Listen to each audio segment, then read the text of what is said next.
Հաղորդման հովանավորն է «Տուն դեպո կահույքի խանութ սրահը»։ Հաղորդման հովանավորն է Dream Park հյուրանոցառեստորանային համալիրը։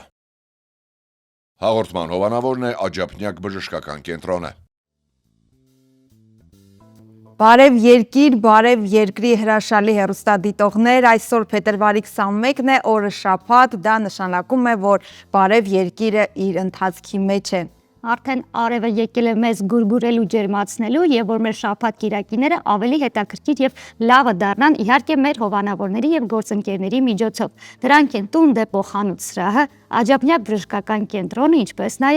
Ինչպես նաև իհարկե Dream Park հանգստյան գոտին Լոռու մարզում գտնվող մենք նախորդ շաբաթ այնտեղ էինք, եթե մեզ դիտել եւ հիշում եք սիրելի հեռուստադիտողներ, հիմա վստահաբար կարող ենք ասել, որ այո, դրախտային մի անկյուն է, որտեղ կարող եք գնալ եւ միայնակ եւ ընկերներով եւ ընտանիքով վայելել Լոռվա հրաշալի բնությունը, մաքուր օդը եւ համեղ ուտեստները իհարկե։ Չենք մոռանում հիշել նաև մեր առողջության մասին։ Այս հարցում մեզ օգնում է Աջափնյակ բժշկական կենտրոնը եւ իհարկե այո Տուն դեպոն իր կահույքի լայն տեսականիով։ Հիշեցնեմ նաև այն բոլոր հասցեները, որտեղով կարող եք հետևել մեր թողարկումներին։ Դրանք են Երկիր մեդիայի YouTube-յան եւ Telegram-յան ալիքները, ինչպես նաև Երկիր մեդիայի ու Բարև երկրի Facebook-յան էջերը։ Սկզբի համար այսքանը անցնենք եւ արդեն հասկանանք թե այսօր ինչ օր է, այո, առանձնացրել ենք ձեզ համար, որպեսզի ձեր շաբաթը լինի նաև հագեցած։ Այսօր փետրվարի 21-ին նշվում է Մայրենի լեզվի միջազգային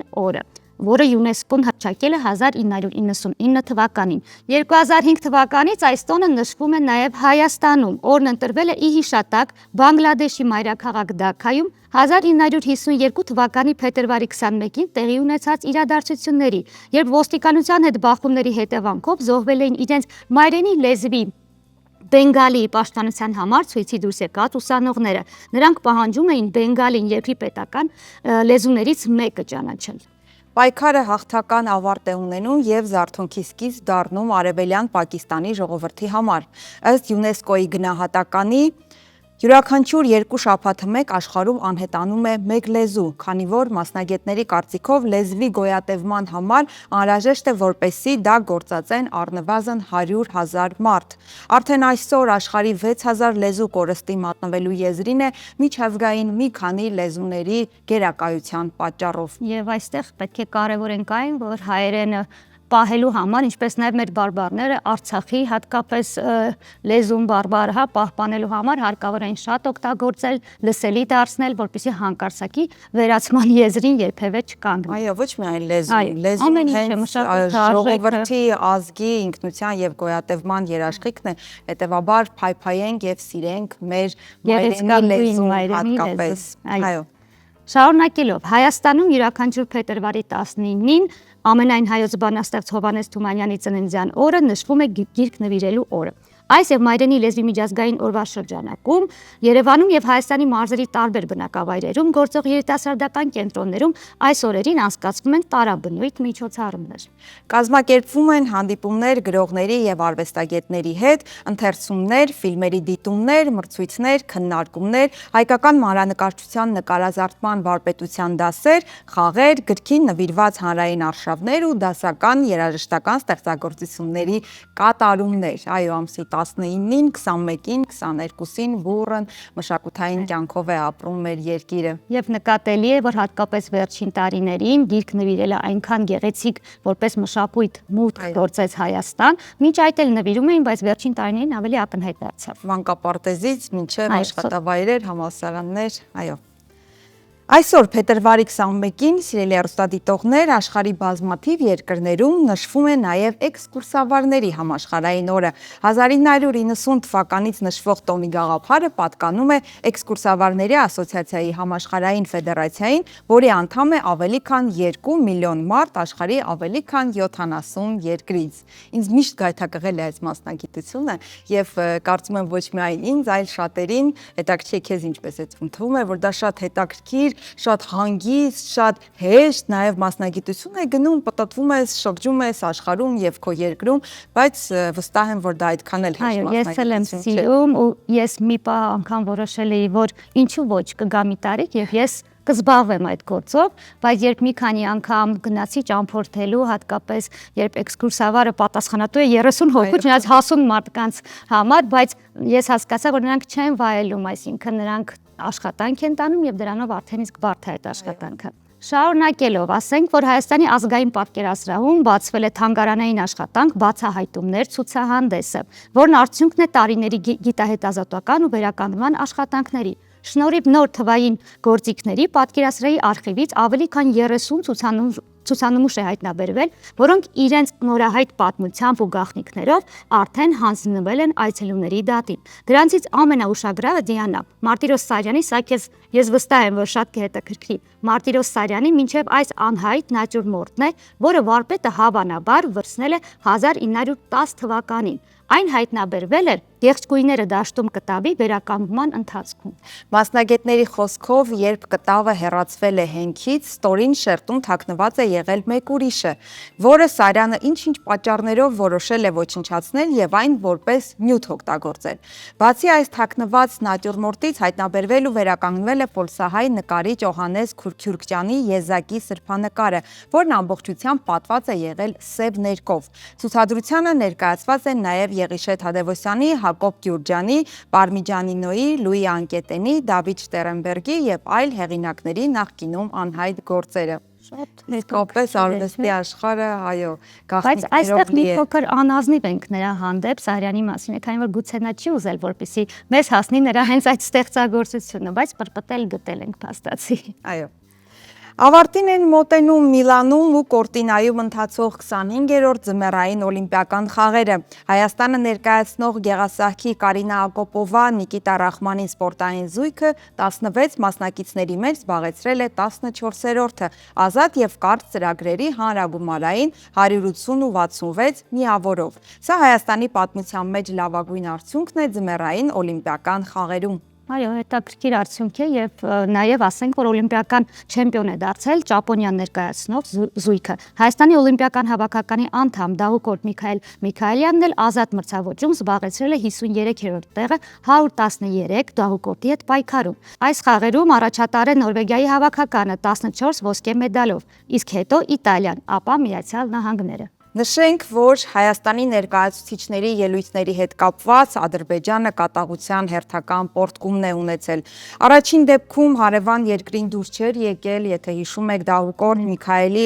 մարզահագուստի վրայի Ադրբեջան գրություն ծածկելը, հետո էլ բողոքել էր մեր գեղասահքի զույգի ընտրած երաժշտությունից, որը Արա Գևորգյանի Արցախ ստեղծագործությունն էր։ Միջազգային օլիմպիական կոմիտեից պահանջել է երաժշտական ստեղծագործությունից հեռացնել Արցախ անվանումը, պնդելով, թե այն քաղաքականապես լարված եւ անջատողական է։ Իրականում շատ զարմանալի չէ, բայց ցավալի է, որ նաև որոշակիորեն ի պատասխան չեղավ ոչ մի արձագանք, բայց ես ուրախ եմ, որ ամբողջ համացանցը բոլորը կիսվեցին նշելով, գրելով Արցախ, որպեսզի գոնե համացանցային տիրույթում մենք պատասխանենք նրանց, ասելով, որ Արցախ անունը մեզ հետ է եւ մենք տանելու ենք դա միշտ։ Այո։ Այս պահին ավանդաբար առաջարկում ենք դիտել մի տեսահոլովակ, որից հետո վերադառնալու ենք եւ արդեն շտապենք դիմավորել մեր առաջին հյուրերին, մնացեք մեզ հետ։ Խորոդիկ, մորոդիկ, միր հարսը շատ աղքիկ էր, խորոդիկ, մորոդիկ, միր փեսան հարփեցիր էր, խորոդիկ, մորոդիկ, միր հարսը շատ աղքիկ էր, խորոդիկ, մորոդիկ, միր փեսան հարփեցիր էր։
Բարի լույս սիրելի հեռուստադիտողներ, եթե հենց նոր եք արթնացել,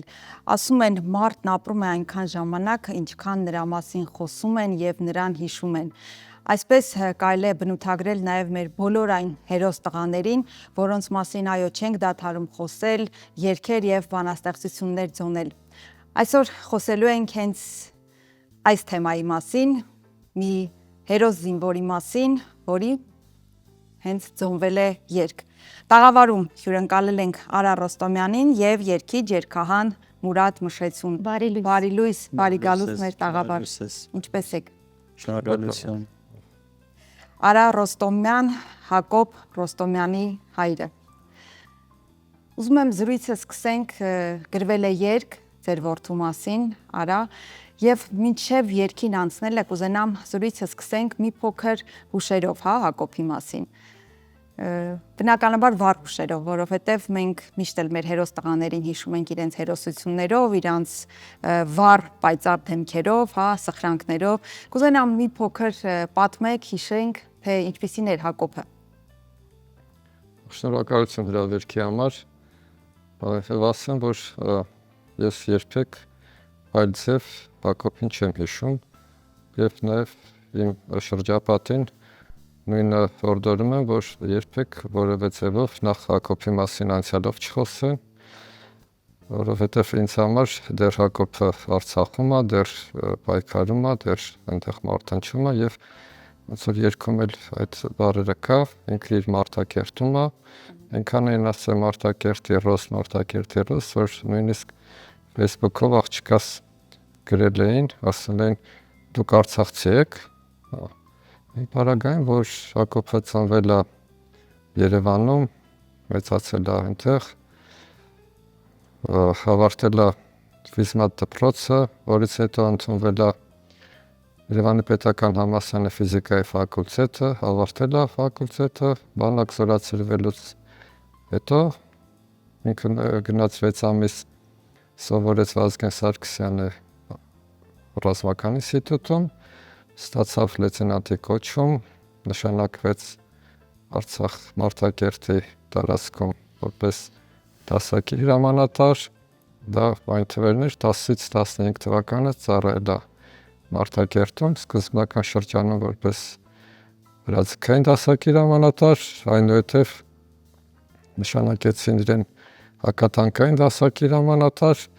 բայց 13-ից 15 թվականները, երբ որ ամեն օր դիվերսիաներ էր լինում եւ իրեն նշանակեցին հակադիվերսիոն ջոկատի հրամանատար եւ այդ 2 տարիները Մարտակերտի հատվածի այդ շրջանը բոլոր դիվերսիաները իր հրամանատարությամբ հետ մղվե, իսկ 14 թվականի օգոստոսին Մարտակերտում լայնածավալ մեծ հարձակում եղավ, որը նաև բնութագրեցին որպես պատերազմական գործողություններ նախկին պաշտպանության նախարարը եւ այդ ժամանակ էլ մոտ 200 դիվերսիոն գործողություններ եղան մի ամսվա ընթացքում եւ բոլորը հետ ամղվել, բազմաթիվ շարժական տեխնիկա, հենակետեր, երկար կրակակետեր, ամբողջը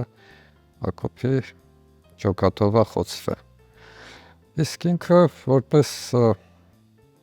երեխա շատ աշխույժ երեխա էր, փոքրուց սպորտ էր սիրում եւ հաճախում էր սպորտի, որտեղ գնում էր արագ էր հաջողության հասնում։ Նույնը տեղի ունեցավ, երբ որ ինքը ֆիզիկայի ֆակուլտետը ավարտելուց հետո դառավ սպա եւ գնաց ծառայության, արդեն մի քանի ամիս հետո, երբ որ նոր սպաներ էին գալիս,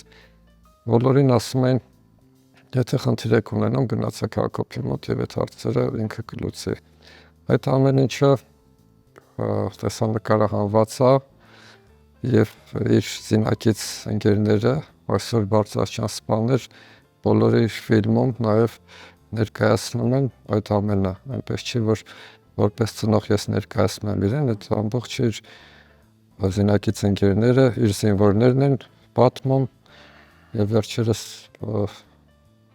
փետրվարի 13-ին իր ծննդյան օրն էր, իր զինվորներից մեկը հարցազրույց էր տվել եւ այդ ամբողջը ներկայացրել էր։ Բոլորին ստիպում էր, որ գիրք կարդան, ինքը տնից գնալուց ուրիշները եթե մամաների պահածոներն են տանում կամ ինքը իր ամբողջ պայուսակը գրքեր էր լինում եւ հայրենասիրական գրքեր, բոլորին ստիպում էր գիրք կարդալ եւ ազատ ժամանակները նաեւ շախմատ էր սովորեցնում զինվորներին, նաեւ շախմատ էր լավ խաղում եւ բոլորին ասում էր, որ զինվորը պետք է կրթված լինի, պետք է գիտուն լինի եւ ամեն մի գործողությունից առաջ պարտադիր իր հեռախոսում կար շատ հայրենասիրական երգեր, ամեն գործողությունից առաջ ստիպում էր, որ երգերը լսեն, նոր գնում են գործողության։ Եվ նաեւ այդ վերջի 2 տարիները զինվորներն են պատմում, ամեն նոր երեկոները դե որ հավաքվում են բլինդաժում եւ զրուցում էին, միշտ ասում էր, որ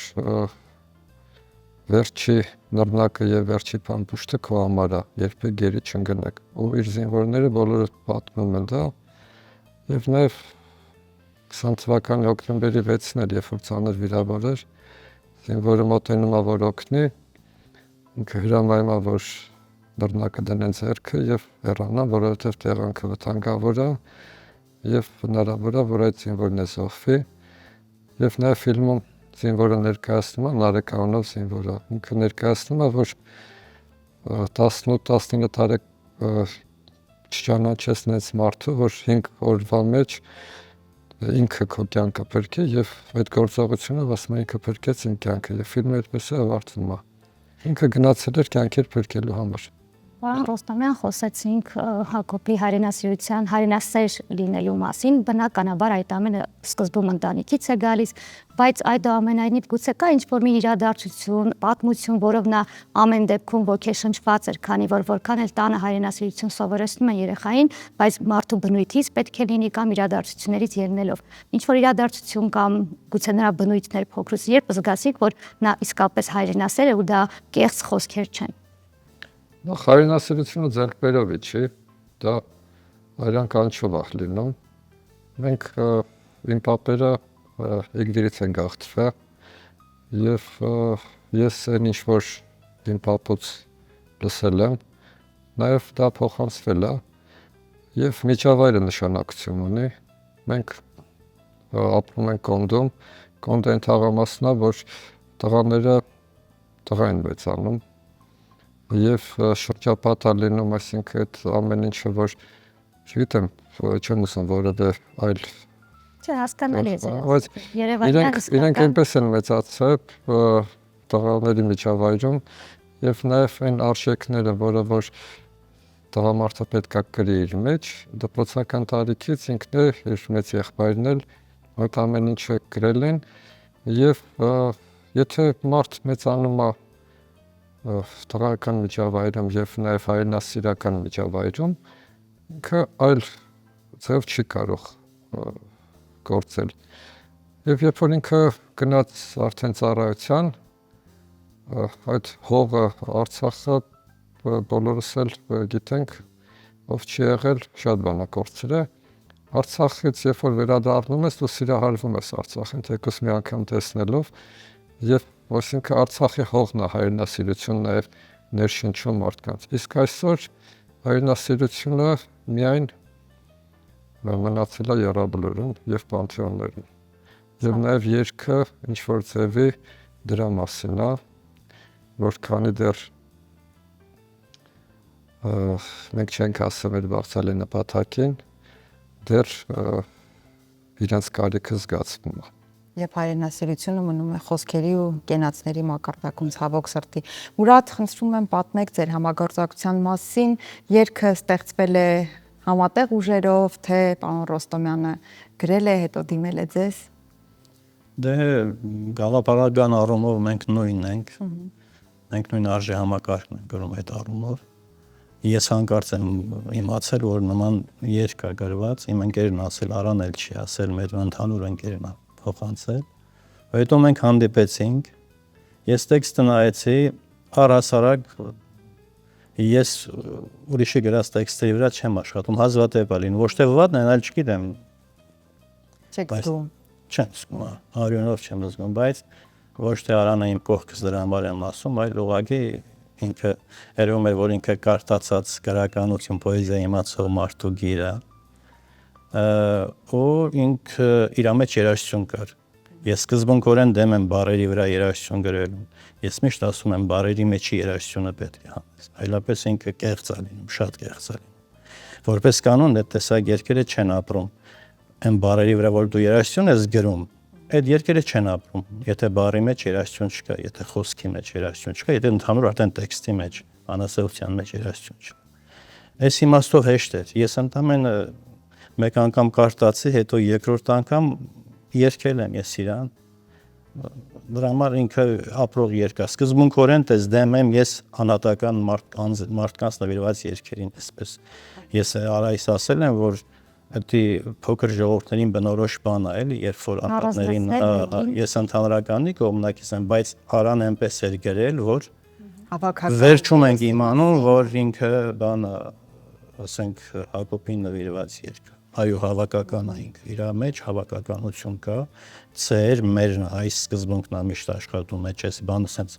կարմիր գծի նման գնում է։ Այնպես որ համ ինձ հոգեհարազատ բաներ, համ էլ, չգիտեմ, մենք ամենափոքր, ամենամինիմալ բանը, որ մենք պարտավոր ենք անել գոնե իրանց արածի համեմատ։ Այնպես որ ինչ որ արել ենք, սիրով ենք արել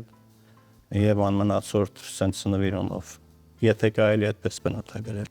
Իրանց նվիրումի համեմատ, երբ որ սենց ամբողջ բաներ ես ասում, ամաչում ես։ Կանում Այնպես որ էս է եղել։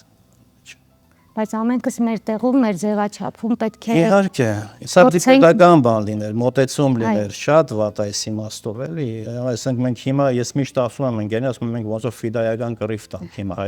հայրենասիրական ազգային երկը պայելու մշակույթը պայելու, անցել ենք ֆիդայական կռվի, որը էլ եմ ասում ինքը ձախողված կռիվ է լինելու, ինչ առումով եմ ասում չի կարող հաջողի ֆիդայական կռիվը, ինքը կարա լոկալ հաղթանակներ տանի, բայց հավաքական առումով պետք է մտածել պետական մոտեցում լինես ամենին, այս զիլ տղերքը, այս լավագույն տեսակը, այս որց տղերքը հենց այնպես գնացին ու վերջ։ Այսինքն այս սերունդերին բան ունենք փոխանցելու, թե չէ։ Երկի տեսքով պետք է լինի, ֆիլմի տեսքով պետք է լինի, գրականության տեսքով։ Հենց որ այս բոլորը ինչ որ ես նշեցի, մենք այդտեղ պարտության հետևից ենք գնում։ Չկա այդ պետական մոտեցում։ Այո, չէ՞ որ երկար տարիներ հենց այդ նույն սերունդը, եթե չեմ սխալվում, շատ հայրենասիրական ամուր երգեր էին լսում հայրենիքի մասին, Հայաստանի հայ տեսակի մասին, դրա համար նաև բացի ընտանեկան դաստիարակությունից նրանք այդքան ամուր մեծացան հոգեպես ու ֆիզիկապես։ Երգն ինչպես է կոչվում, հարգելի հյուրեր, եւ որևէ հարթակում կա արդեն համացանցային։ Երկը անուն չունի դեռ։ Ես էլ ուզում ասել, Եվ նաև հարթակումն էլ չկա, մենք պետք է շնորհանդես կազմակերպենք եւ նաև ուզում ենք, որ տեսահոլովակ նկարահանվի, որից հետո դա հանրությանը կներկայացվի։ Այդ այնպես ստացվեց, որ Մուրադը մի քիչ ամեստորեն ներկայացրեց, երբ որ բառերը տվեցի Մուրադին, երրորդ օրը ինքը արդեն երկու տուն երկած ինձ ուղարկեց, երրորդ օրը։ Դա շատ քիչ է ստացվում, որովհետև եղել են այլ երգահաններ, որոնց որ երկի բառերը տվել ես, բայց օրերով, ամիսներով ինչ-որ բաներ են մտածել։ Եթե մարդ մտածում է այն ձևի ինչ բառերը, որ գրված է այդտեղ, իր համար շատ ավելի երևի հեշտ է եղել։ Ես զարմացա, որ երրորդ օրը երգը ուղարկեց ինձ եւ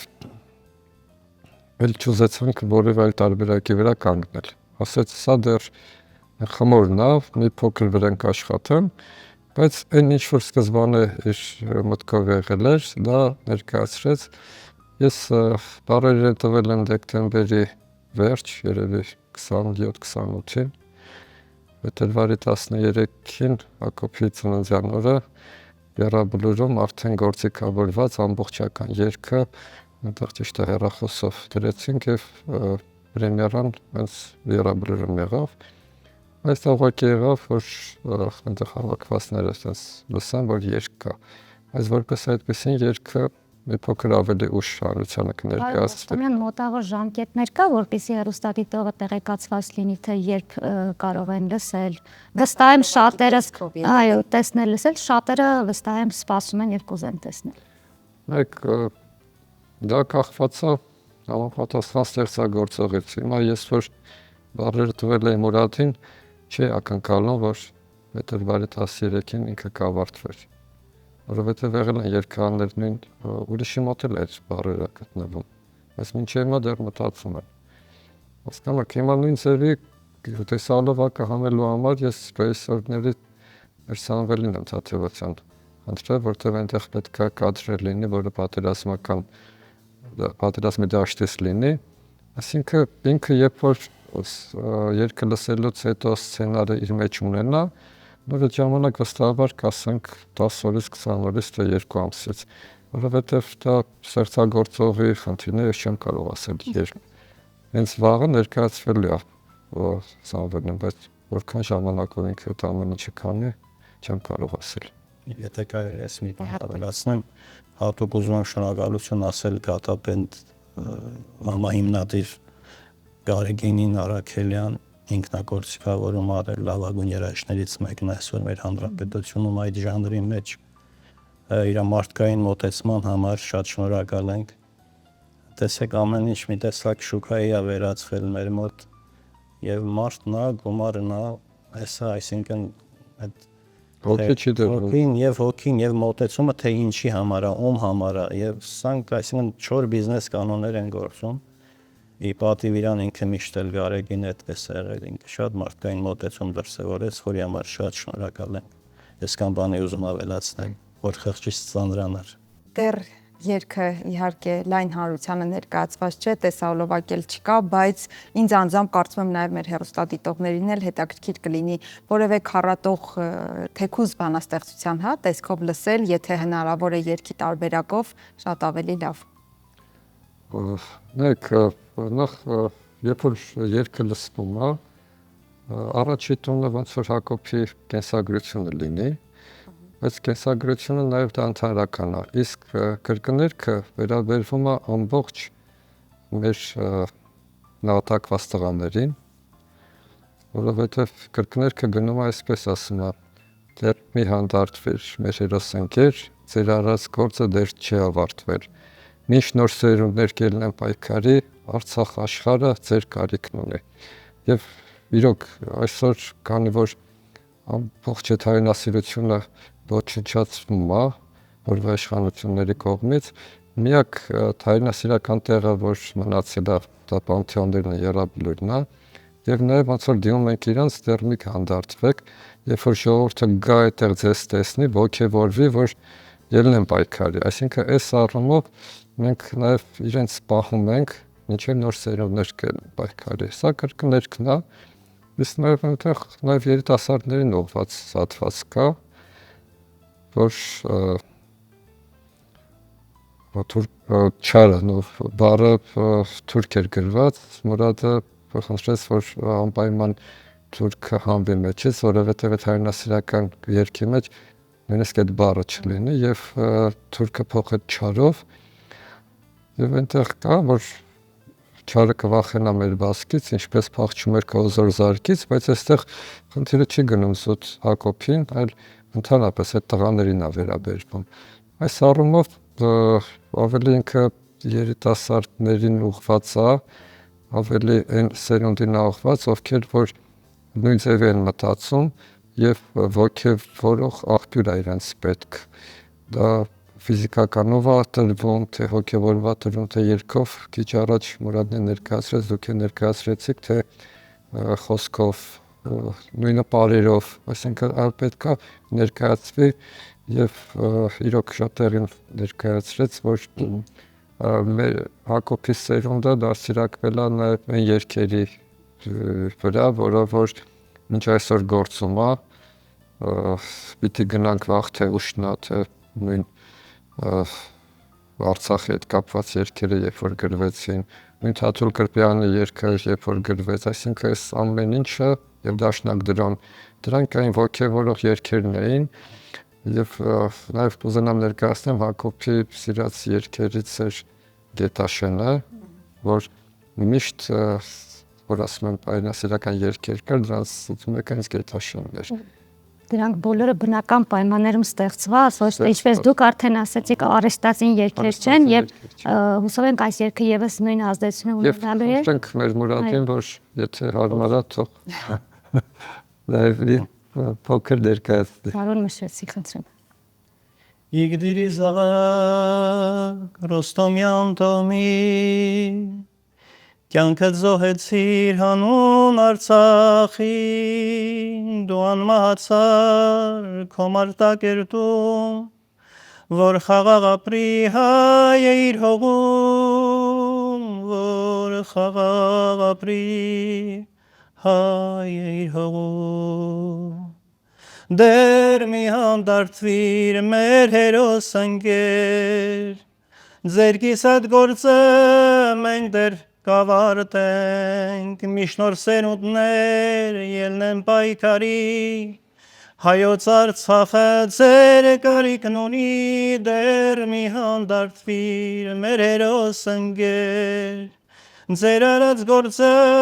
դեռ չի ավարտվել, միշնոր սենուտներ ելնեն պայքարի, հայոց Արցախը ձեր կարիքն ունի, հայոց աշխարհը ձեր կարիքն ունի։ Շնորհակալություն։ Հիշողություններ այո պահպանող եւ ոգեկոչող երգ, որը վստահաբար մյուսների շարքին կդասվի եւ երկար կապրի։ Շնորհակալություն ձեզ նախ մեզ մոտ հյուրընկալվելու համար, ձեզ երգի, ձեզ էլ իհարկե Հակոբի նման հերոս մեզ պարգևելու համար։ Շնորհակալություն։ Ազգային նվիրված մնացեք երեխեք շամպինդերը։ Շնորհակալություն։ Սա բարև երկիրն է, սիրելի հեռուստադիտողներ, մենք շարունակում ենք մեր ընթացքը, մնացեք մեզ հետ։ Ես վստահ եմ շատերը ձեր օրը սկսում եք ձու օգտագործելով, քանի որ այն համարվում է օգտակար, եւ հիմա մեր օգտակար էջում կբացահայտենք ձու օգտագործելու դրական եւ բացասական կողմերը։ Դիտենք եւ վերադառնանք։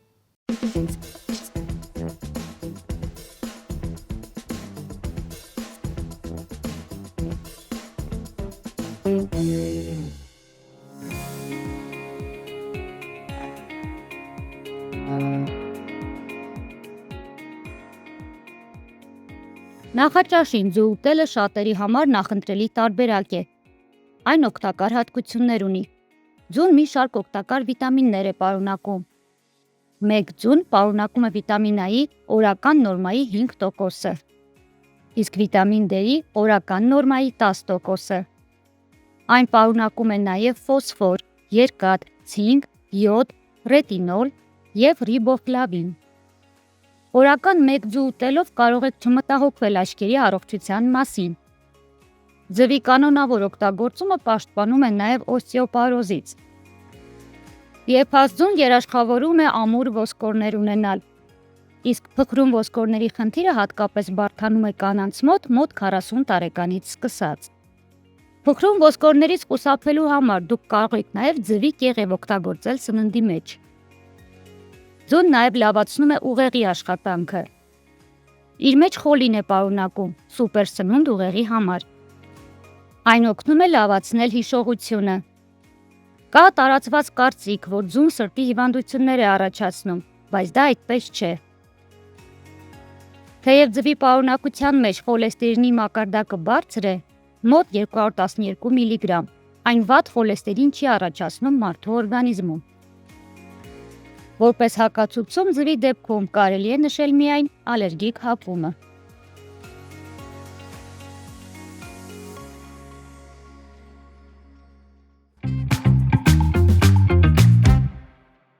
Բարի լույս սիրելի հեռուստադիտող, եթե նոր եք միացել մեզ, ապա ուզում ենք ասել, որ Բարև երկիրը շարունակվում է եւ հիմա ժամանակն է տեղափոխվելու թատրոնի աշխարհ։ Քանի որ կամերային թատրոնը ունի նոր ներկայացում, որը 16 տարի գրեթե սպասում էր իր բեմ դուրս գալուն, եւ այդ ներկայացումը Սերն ինչպես կինոյում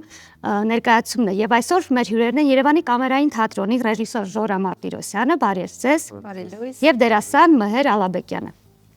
Բարի լույս։ Բարի գալուստ Մհեր, մեր տաղավար, Ժոռան Ժոռան արդեն բնաբնակ է։ Ինչպես է սկսվել ձեր շաբաթօրը։ Դեռ չենք հասցրել ոչ մի բան անենք, արթնացել ենք ու առաջին գործը որ ունենք ձեզ մոտ հյուր գալն էր։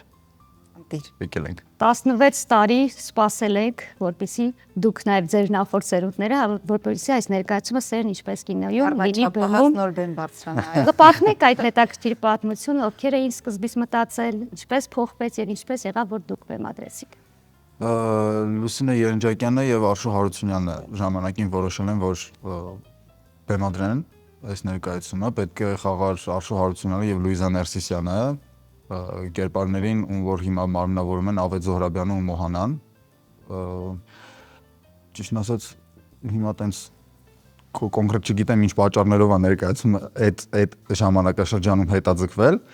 այն պահից երբ որ ես միացա, ես դեռ ուսանող էի, Լուսինե Երնջակյանը որոշեց բեմադրել, հետո չստացվեց, հետո էլի ինչ-ինչ խնդիրներով մի քիչ փոքր էինք երևի այդ ներկայացման համար, դեռ ուսանող էինք, մի քիչ շատ բան չէինք հասկանում, այդ ժամանակ հետաձգվեց, հետո էլի անդրադարձանք ներկայացմանը, ես պետք է խաղայի, Ավետ Զոհրաբյանի մարմնավորած կերպարը պետք է խաղայի, հետո էլի ինչ-ինչ պատճառներով տեխնիկական խնդիրների պատճառով էլի ներկայացումը որոշ ժամանակ հետաձգվեց ու Լուսինե Երնջակյանը որոշեց, որ լավ կլինի, որ երևի վստահեց, որ ես բեմադրեմ, տենց որոշվեց, որ ես եմ բեմադրում, այնց ինչ-որ Եվ շատ ինտրիգային անոնսներով նայում էինք անընդհատ Facebook-յան էջով եւ հետաքրքիր էր նախ ինչ ներկայացում էի վերջո, հետո ովքեր են դերասանները, հետո Կաթիլով է ռեժիսորը եւ վերջապես երբ պետք է լինի։ Հետաքրքիր է սերը ինչպես կինոյում նախ անվանումը պահպանվել է այն ժամանակ էլ պետք է լիներ։ Հա, Այս Իսկ սկզբանե երբ որոշվել է, այսինքն ինչքանով ես եմ տեղակ ու վստահ եմ, որ տենց է եղել, միշտ եղել է սերն ինչպես կինոյում, քանի որ ֆիլմը թատրոնի հետ սենց միաձուլված ինքը ոնց որ բեմում ֆիլմ նոր ձևաչափ։ Հա։ Իդեպ ձևաչափի մասին, քանի որ արդեն փակ դիտմանը ներկա եմ եղել եւ դիտել եմ, այս ձևաչափով ներկայացում կամերային թատրոնում մի փոքր բացենք հեռուստադիտողի համար, երբ բեմում խաղում են եւ կա էկրան եւ հետևում եք նաեւ այն կողմում խաղին։ Այս ձևաչափը ինչպես է դուք եք մտածել թե արդեն գրված է նախապես այդպես եւ Հայաստանում կամերային թատրոնում երբևէ եղել է նման ձևաչափի ներկայացում։ Չէ, կամերային թատրոնում նման ձևաչափի ներկայացում չի եղել, որ միաժամանակ երկու տարբեր բեմում եւ թատրոնում ուրիշ տարածքում ներկայացումը խաղան ու բեմում էկրանով գնա։ Եղել են ներկայացումներ կամերային թատրոնում, որտեղ որ օգտագործվել են էկրան, կամերա, Արշու Հարությունյանի բեմադրած Սևարկղը ժամանակին, Beta 427-ը, որ ես եմ բեմադրել, այնտեղ էլ կամերա կար, որ էլի on-line աշխատում էր։ Այս առաջինն էր մեր մոտ։ Դրամատուրգիան է հենց այդպիսին, որ հնարավոր չի ուրիշ ոչ մի կերպ բեմադրել, էլի, այսինքն երկու հոգի հետևում են իրենց նախկին կողակիցներին, ումից որ բաժանվել են ու ինչ-ինչ պատճառներով հետևում են, աղջիկը ուզում է կոպիտ ասած վրեժ լուծի, որովհետև դավաճանված է եղել, իսկ տղան սպասում է համբերատար, հետևում է ու համբերատար սպասում է այնքան, մինչև որ կբաժանվեն ու ինքը հետ կվերադարձնի իր համար այդ պահին մտածված իր կյանքի միակ սերը։ Հիմա խաղն է շատ հետաքրքիր, Ժորան խոսում է, ինքը այսպես լսում է, Վերաբզում է ներկայացումը։ հասկանալ ճիշտ է ասում, ճիշտ չի ասում, ինքը նույն կերպ կմեկնաբաներ, թե ոչ, մհեր пассив մի եղեք։ Խնդրում եմ ասեք, սերը կինոյում ինչ էլ ասի ճիշտ է։ ինչպես է, շատ տարբեր է սերը կինոյում, իրական կյանքից իհարկե։ Ինչպես։ Սերը կինոյում ինչպիսին է։ Սերը կինոյում իրականում այդ մեր համար մատ բարդ աշխատանք է եղել, որովհետև առաջի անգամ էր, որ առանց հանդիսատես խաղում են թատրոնում, բայց Որպեսզի հասկանան մհերը հենց այն կերպարն է, որը քանից այն կողմ է, դավաճանող, եթե իհարկե դավաճանող է, վերջում Ну, դավաճանող հենց այդ կոպիտ չեմ ուզում, այտենց կոպիտ չհնչի, որովհետև դե տենց տեսակ կա, սիրում է բոլորին առանձին եւ յուրով։ եւ յուրով։ Լավ, մի փոքր ձեր կերպարի եւ համագործակցության մասին, հետո բայց հիշենք Զիաննայի հարցը։ Այդ հարցից կա, որովհետև իրականում այդ մեր համար բարդ էր, որովհետև էլի եմ ասել, երկուսը մեկում վիճակ է,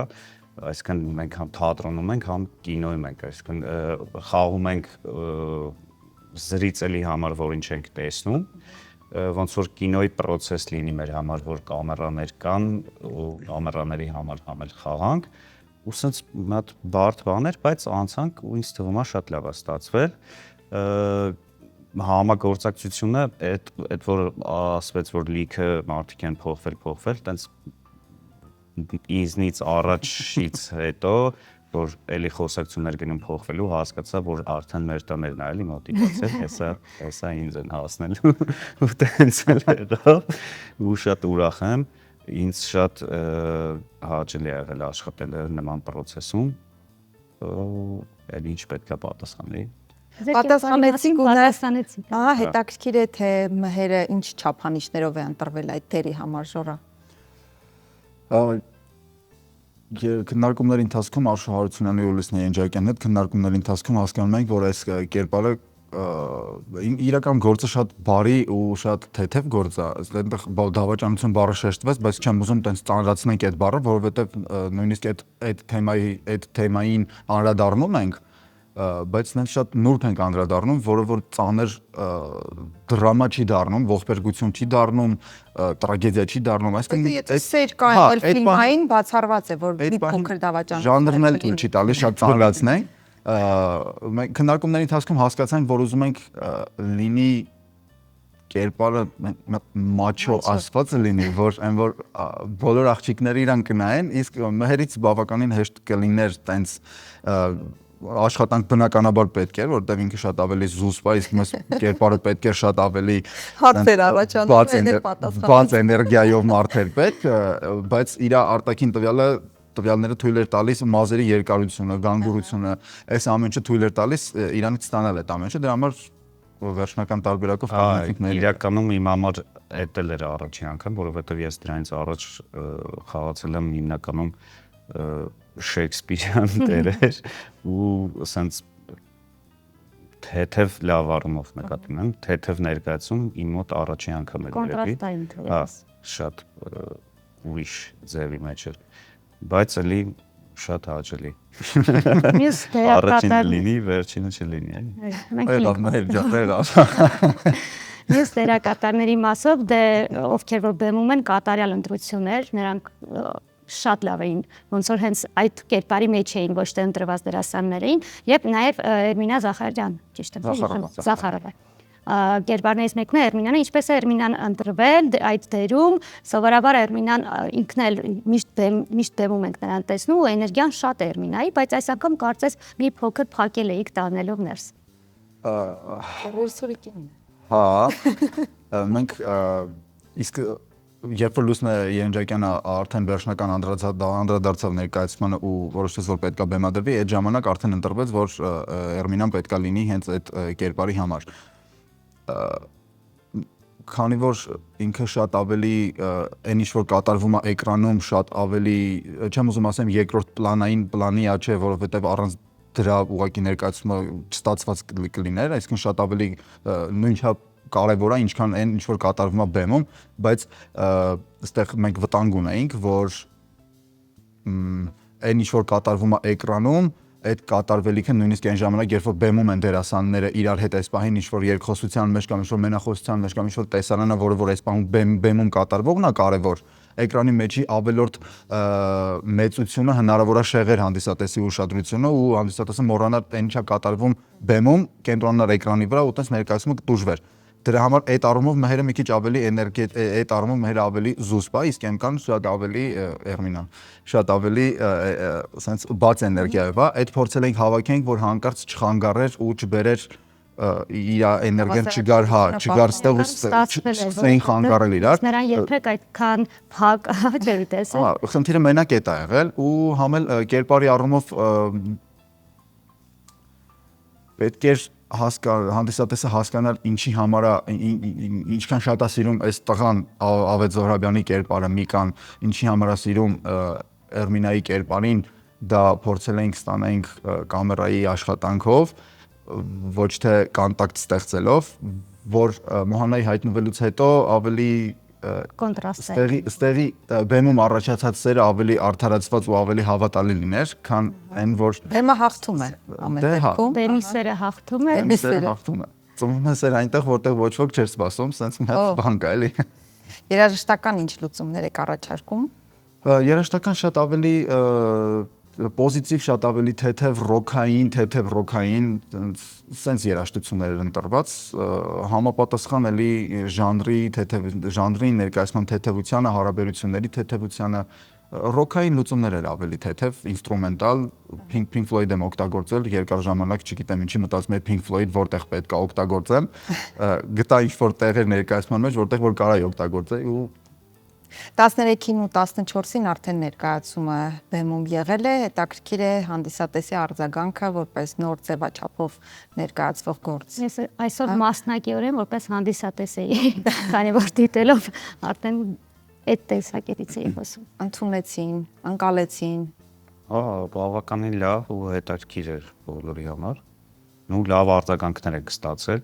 Մեր դերասաններից մարդ կա, որ իրան նամակ են ուղարկել այնտեղ օգտագործվող ֆիլմերի ցանկը, որ իրան ասեն, որ նայի, այսինքն այնտեղ տենց լավ հղումներ էլ կա, լավ ֆիլմերից, որ հանդիսատեսը կարա որպես լավ ինֆորմացիա վերցնի ու գնա նայելու։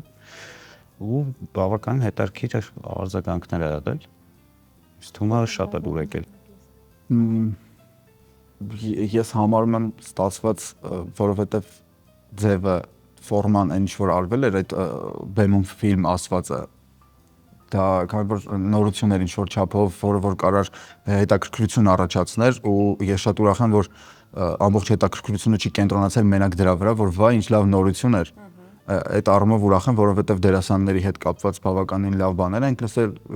շատ ուրախ եմ որ դուք էլ նոր ասեցիք որ ճիշտ ընտրված էին այդ շատ դուր է գալիս ինձ ու շատ գոհ եմ ու երջանիկ եմ որ կարողացել ենք անենք որ այդ նոր ձևաչափի մեջ համ էլ լավ լինի ամեն ինչ համ դերասանական խաղը համ բեմադրական մասով հետաքրքիր լինի հոգնածնող չլինի ոչ թե մենակ դե հա նորություններ Իսկ վատ կարծիք քննադատություն չի եղել վատ կարծիք քննադատություն անկեղծ դեռ չեմ լսել, դեռ երկու անգամ են խաղացել, հնարավոր է խաղանք ու հանդիսատեսի ինչ-որ մեկնաբանություններ ունենան թողնելու, մենք մեծ սիրով կլսենք ու կփորձենք այնպես անենք, որ բոլորին դուր գա։ Բնականաբար քննարկումներ եղել են իմ ընկերների հետ, թե թատրոնից, թե իմ ընկերներից ում որ հրավիրել էի, ինչ-որ մարդ կար, որ ասում էր, ես մտածում էի կարող է սենս լիներ, ինչ-որ մարդ կար, ասում էր, գիտես, այս տեսանում ես կուզենայի մի քիչ սենս լիներ, դե բնականաբար դա մեր թատրոնն է, բոլորս անհանգստանում ենք ու սիրում ենք մեր բոլոր ներկայացումները ու իրար, միշտ ունենք այս քննարկումներ միշտ լսում ենք իրար հանգիստ ենք sense դրան չեն վերաբերվում որպես քննադատություն, այլ վերաբերվում են որպես գործընկեր, ով անհանգստանում է, հա, անհանգստանում է թատրոնի մեր ներկայացման, որտեղ սա միայն մերը չի, սա կամերային թատրոնի ներկայացումն է էլի։ Իսկ ասեք, շատ հետաքրքիր, քանի որ բալանսը չնայած մեր օրերի պատմություններ, բայց բառային ընտրությունը շատ ճիշտ էր, այսինքն չափի անցնել չկար։ Ոնց է այդ բալանսը պահում նմանատիպ ներկայացումների ժամանակ, որ բառերը ճիշտ լինեն, ոչ շատ գրագետ, բայց ոչ էլ այնպիսի բառեր, որ չարժի բեմից հնչեցնել եւ կասեք կերպարային առումով օրինակ ձեր մեջ կա ինչ որ գիծ, որը նման է ձեր կերպարին, բայց սկսենք բառերի ընտրությունից։ Իրականում միշտ փորձել ենք նենց անենք, որ շատ գրական չլինի, որովհետև երբեմն կան իրավիճակներ, որտեղ որ շատ գրական խոսալու պարագայում ստացվում է հա, տպավորություն է ստեղծվում, որ կեղծ է։ Ես չեմ ասում, որ գրականը վատ է, խնդրում եմ հանկարծ, խնդրում եմ սխալ չհասկանաք ինձ, դա նկատի չունե, ես ուրիշ բան նկատի ունեմ, խնդրում եմ սխալ չհասկանաք։ Ասենք գրքային, չասենք գրագետ։ Գրագետ, այլ է խոսել լինել օրգանական, այո։ Հա, իհարկե կարելի է։ Ուղղակի ձևը, այդ սերն ինչպես կինոյում, այս ամեն ինչը ստիպում է, որ դու մի քիչ ավելի մոտեցնես ֆիլմին այս ամեն ինչը ու փորձել ենք նենց անենք, որ չափը չանցնենք, որ չդառնա գրեհիկ, չդառնա կենցաղային շատ, որ նայողին հանկարծ չսովորեցնենք սխալ խոսալ, չսովորեցնենք վատ խոսալ, փորձել ենք այդ ամեն ինչը պահենք, բայց մենք համ էլ փորձել ենք մաքսիմում մոտեցնենք ֆիլմին ու որ չստացվի սերն ինչպես կինոյում, բայց ասենք խաղում ենք շեքսպիրյան լեզվով։ Մենք խաղում ենք շեքսպիրյան լեզվով ներկայացումներ ու Պարքաստո մեր թատրոնի դերասանների մոտ դա բավականին լավ է ստացվում։ Ուղղակի ժանրն ու նյութը ստիպեց, որ գնանք այդ ճանապարհով, բայց փորձել ենք անենք մաքսիմումն այնց, որ ոչ մեկին սխալ բան չսովորեցնենք, սխալ բան չքարոզենք, սխալ խոսք չբերենք բեմ։ Այ քանի որ Ձիանանը հարցրեց վատ կոմենտներից, հարցը դրանից էլ ծագեց։ Միակ վատ կոմենտը, որ կարող է լինել, որ չգիտեմ, խոսքերը, բառերը եւ ձեր կերպարի եւ Ինձ թվում է մենք մի քիչ էլ կարայինք խորանանք, իրական ես միշտ ասել եմ, տենց պետքա բանը պահել էլի, որ այդ միշտ տենց եմ մտածել, որ պետքա պահել գրականը, բայց այս դեպքում ժողովուրդն ինձ ասում, չէ, արդեն շատ վերևով ես ասում, ես եկ ուզում տեղ բառեր կար, ավելի վատ ձևով ասեի, որովհետև այդ նորմալ է, այդ լրիվ ուրիշ հարաբերություններ են, ուրիշ սիտուացիաներ են, ու տեղ հանգիստ, ոնց որ բոլորս կյանքում կարա լինի, ու լրիվ կյանքային նկատի չունեմ, բայց իմ համար բառեր կար, որ կարելի էր էլ ավել ոչ գրական ասել։ Խոսքով սա դիտելու ներկայացում է, խոսելը անիմաստ։ Հա։ Ոչինչ չի Ինչ հասկացվում։ վերաբերում է կերպարի իմ հետ նմանությանը, այդ կերպարի մեջ բաներ կան, որ իմ 20-21 տարեկանն է նման եղել, երևի ժողովուրդը հենց այդ հիշելով էլ համել ինձ տվել, բայց հիմա այդքան էլ իմ հետ կապ չունեն, այդ ուսանող ժամանակներս էին տենց, բայց հիշում եմ էլի ոնց էի, տենց ինձ օգնել է այդ ամեն ինչը։ Շնորհակալություն շատ հետաքրքիր սիրուն զրույցի համար։ Ես էլ մեր հեռուստադիտողներին իհարկե հիշեցնեմ, որ թեև փետրվարի 13-ին ու 14-ին արդեն ցուցադրվել է, բայց մարտի 5-ին, եթե չեք դիտել, նույնպես կարող եք գնալ եւ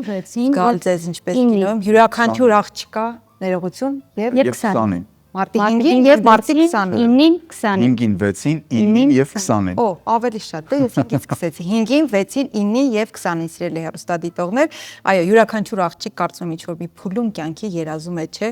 ֆիլմային սեր ունենալ, սեր ինչպես կինոյում, սա շատ կարծում եմ այսպես առօրեական եւ միշտ ակտուալ եւ վերնագիր եւ թեմա է, որ կարելի է գնալ եւ հասկանալ արժե լինել թե ոչ։ այո, ինչպես դու արդեն նշեցիր, միայն նայելով կարող եք հասկանալ, թե մենք այսքան ինչ էինք պատմում, այնպես որ առաջարկում ենք գնալ, իսկ մենք շարունակում ենք մեր եթերը։ Մենք շարունակում ենք մեր ընթացքը, սիրելի հեռուստադիտողներ, բարի լույս, եթե հենց նոր եք միացել եւ ուզում եմ հետադարձ հայացք գցել եւ տեղափոխվել նախորդ շաբաթ մենք Լոռու մարզում էինք Dream Park հանգստյան գոտում եւ եթե հիշում եք, մենք ձեզ խոստացել ենք, որ յուրաքանչյուր շաբաթ պետք է Dream Park-ի շեֆ խոհարարի կողմից ներկայացնենք ձեզ մի համեղ ուտեստ, Բաղադրատոմսով իհարկե նա ձեզ հետ կկիսվի, այս պահին էլ հենց արդեն մեր առաջին Բաղադրատոմսը եթերում է եւ դիտեք այդ բույրը անուշ զգացեք եւ չմոռանաք գրել Բաղադրատոմսը, որպեսզի դուք ինքներդ էլ պատրաստեք Dream Park ֆիրմային աղցանն է, եթե չեմ սխալվում, հիմա դիտենք եւ հասկանանք համեղ երկիրն է այս պահին եթերում։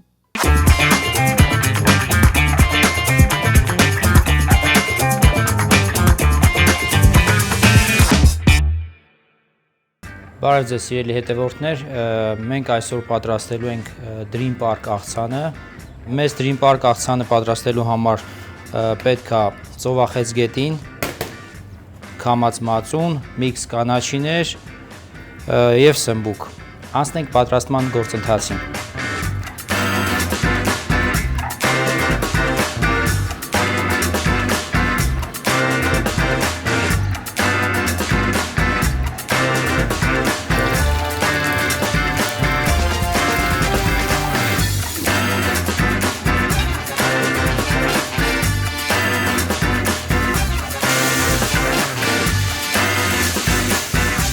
Բոլոր բաղադրիչները մենք տապակեցինք, սմբուկը եւ ծովախեցգետինը,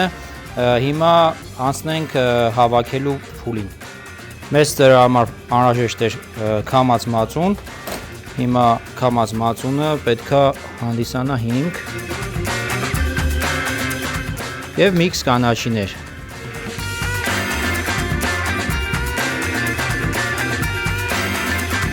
Ամենակարևորը ուրցն է, այստեղ համեմելիս անպայման ուրցով, տեղական։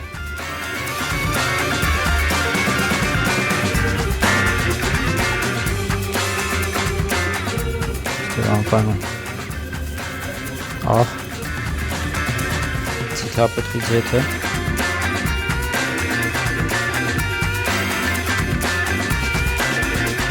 Արդեն տեղափոխում ենք հիմնական ափսեի մեջ, մատուցման։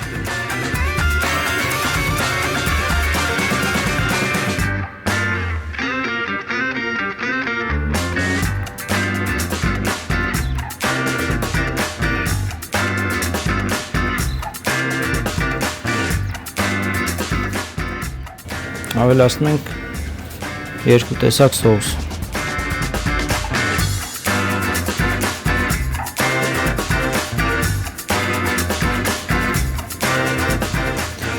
Պատրաստ է մեր աղցանը Dream Park։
Դե ինչ եւս մի շաբաթօրյա բարև երկիր մոտեցավ իր ավարտին, մենք հուսով ենք եւ գրեթե վստահ, որ մեր առանձնացած տեղեկատվությունը ձեզ հետաքրքիր է, քանի որ դուք արձագանքում եք շատ հաճախ տարբեր տիրույթներում եւ մենք ուզում ենք ասել, որ մեր հաղորդումը իրականություն է դառնում մեր գործընկերների շնորհիվ, որոնցից մեկը Տուն դեպո խանութ սրահն է, Աջափնյակ բժշկական կենտրոնը, որտեղ կհոգան ձեր բոլոր խնդիրների մասին, ինչպես նաև Լոռու հրաշալի բնության գրկում գտնվող Dream Park հանգստյան գոտին։